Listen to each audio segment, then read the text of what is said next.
Oh my god, I need to get outside, man. I have been playing Final Fantasy XVI. I have been obsessed with this freaking game, and it is yet another incredible game in this spring and summer season that we've been having, and I am just blown away by how big and epic and freaking beautiful this game is. It's an incredible PlayStation 5 exclusive.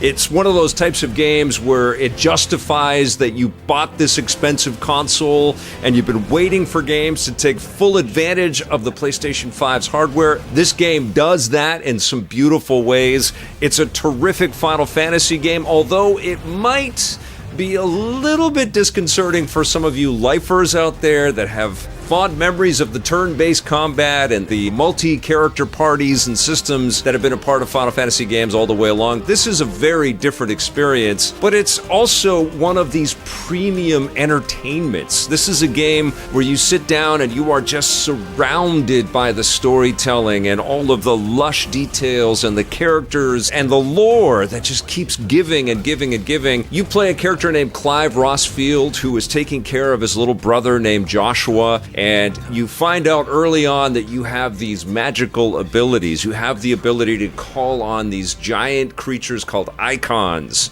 and your brother does too, and there is a crazy, spectacular opening sequence, and I'm not going to spoil too much of the story, but you have all kinds of epic scenes that happen right out of the get-go that show you the scale that you are dealing with. Suffice to say, you survive some pretty crazy action-packed moments to begin this adventure, and then it goes on, and there's this pretty epic time jump that happens, and then there's another epic time jump that happens, but the whole time you are playing as Clive. Now, you have party members and pals that come along with you, most importantly, Torgal the dog, who is just an absolutely fantastic companion all the way through, but you've got a lot of other friends and allies. Jill is one that stands out for sure. And then you get embroiled in this big, epic, years-long tale of different kingdoms and their allegiances and their conspiracies and their efforts to kind of take control of these huge crystals and have their own icons to help them take control of this great land and all of its people. And so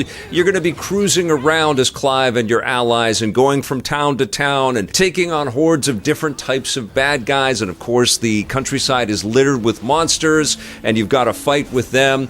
But what's different with the fighting in Final Fantasy XVI, as you are no doubt aware, is that it is a real-time experience. So this is a game that kind of evokes what CD Projekt Red has been doing with the Witcher franchise.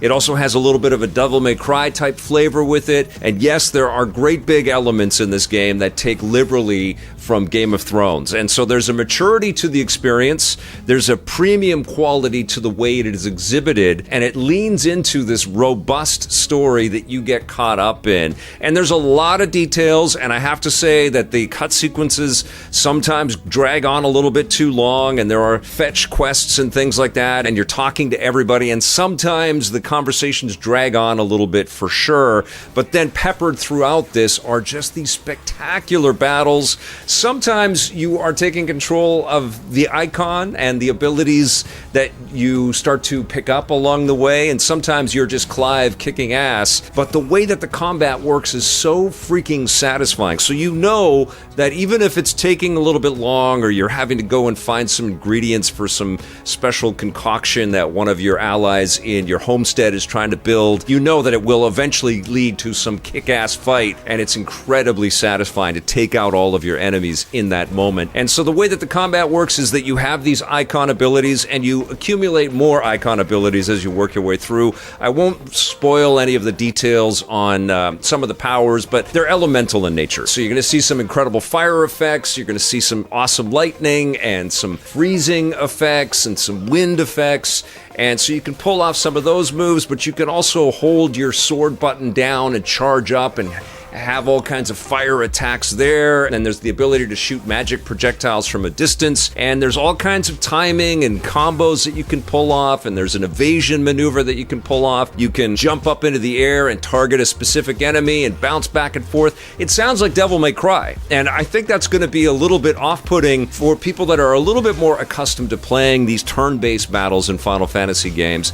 Luckily, the developers did two things. There's a story mode, so you can play this game on a sort of an easier setting to just sort of experience the lore and all of the craftsmanship that the developers have put into these unbelievable cut sequences. You'll still get into combat, but everything is much easier. But I have to say, I don't recommend you play the story mode. I think anybody that's watching this review, you've probably been playing games for a little while, and even if you've been playing Final Fantasy games for a long time, and you're a diehard old school Final Fantasy fan, I still think you're going to have a lot of fun playing the action mode. Even though you're just playing as Clive, your allies do contribute to the battles, and even though it might feel a little overwhelming getting all of these action maneuvers down, the game isn't that hard. It really is a game that encourages you to just keep enjoying it, keep exploring, and keep playing. And so even if you die a couple of times fighting a giant boss or whatever, they have incredible checkpoints in this game. And even if you forget to manually save just before you get into a big battle, don't worry about it. The autosave works.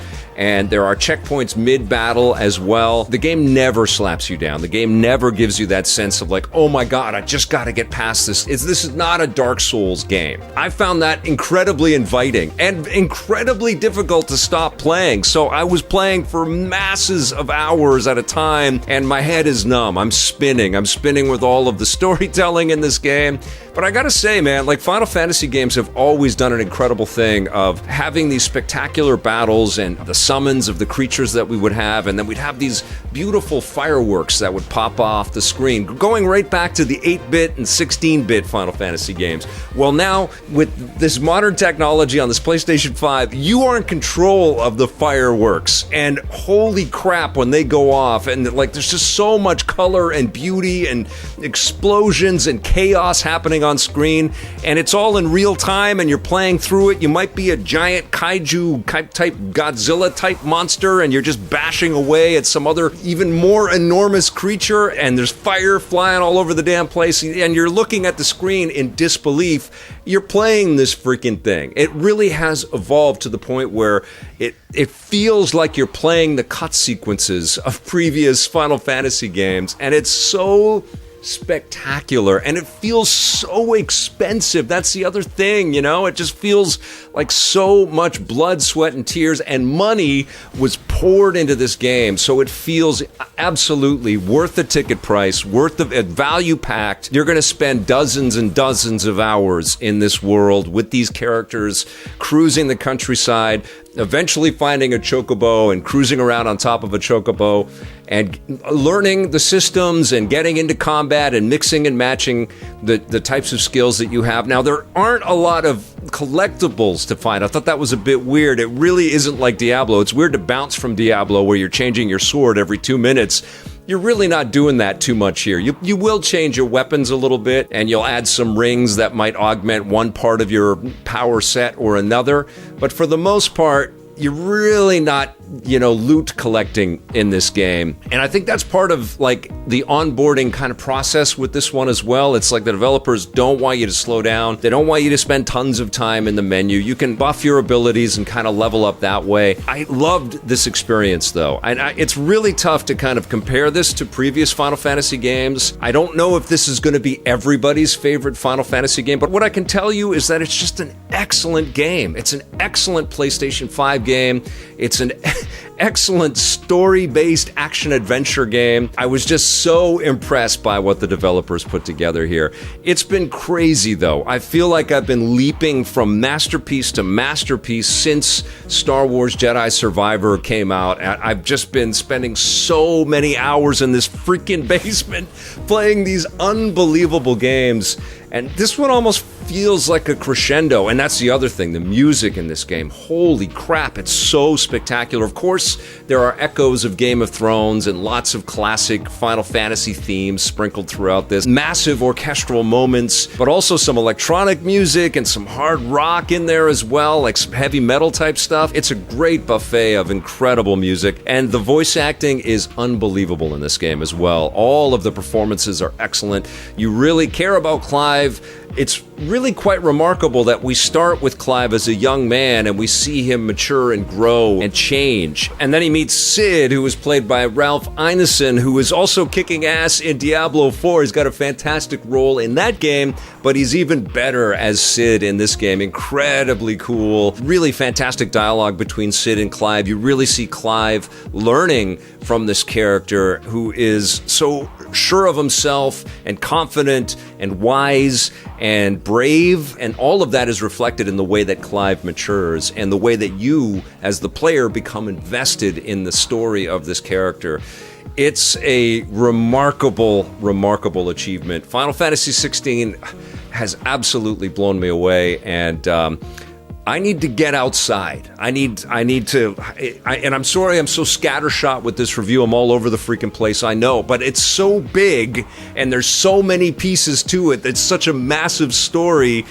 And it's so freaking good. Heartily recommend it, but I'm absolutely curious, especially to hear from you guys that love Final Fantasy and are diving into this and how this stacks up to your previous loves, your previous Final Fantasy experiences. I was thinking back on 12 and 13, certainly Final Fantasy VII Remake, and absolutely Final Fantasy 15, and just, charting in my mind how many risks this franchise has really taken. And this may be the riskiest game in this series so far because it really feels like a total change in direction. And I don't know if ultimately it is the best direction for Final Fantasy. All I know is that I've had an incredible time with Final Fantasy 16. Yes, I did get a little bored with some of the dialogue and some of the cut sequences dragged on a little bit, and my head was starting to fill up with all kinds of details. But that is another thing. You can actually go into active time lore. You press on the touchpad on your PlayStation 5 DualSense controller, and boop, all kinds of information pops up and tells you a little bit about each of the characters and dives deep into helping you figure out where each of these characters intersects and what their backstory is, and always keeping you on the path. And the game does a great job at that. As big and as expansive and as exploratory as the experience can be, the developers are really smart at helping guide you through it, keeping your wits about you, even in this cascade of incredible sequences. This is such a spectacular game. I'm going to give Final Fantasy XVI a 9 out of 10.